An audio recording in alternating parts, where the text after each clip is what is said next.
Overlord is a very strange concoction because it is a war movie, but it is a horror film. It's an action movie, but it's also a drama. It's got a big heart. It's actually very funny. It's all these bizarre things in one package, and I think Julius approached it from a point of view that allowed me to see they could all coexist.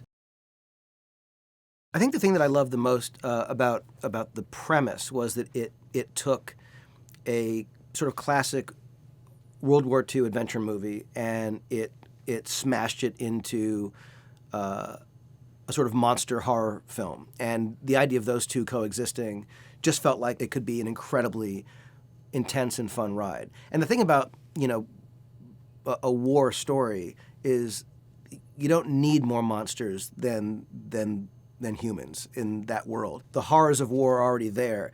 And so what's weird is that, you suddenly get into this sort of, freakish sort of fantasy horror level, and it doesn't feel like that much of a stretch. And I think that what I felt reading the script was that it could be, in some cases, beautiful, in other cases, as intense as a straight war movie, but that it also had the potential of going to a place that was, clearly, in the realm of horror science fiction. And I just thought that combination, done right, could really hit the sweet spot. One of the things I think about Overlord that's especially cool is how the movie looks and feels.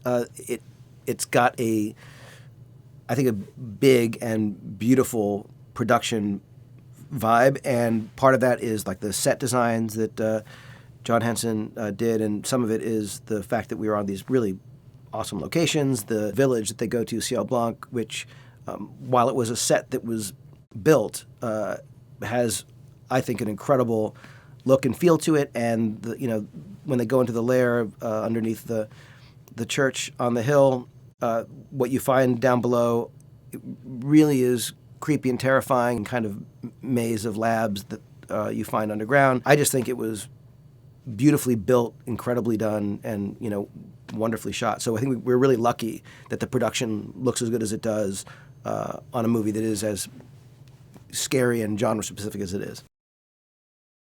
If you go to see Overlord, what you're going to get is an incredibly fun, thrilling, terrifying, weird, freaky, bizarre, sweet, and ultimately wildly satisfying roller coaster ride.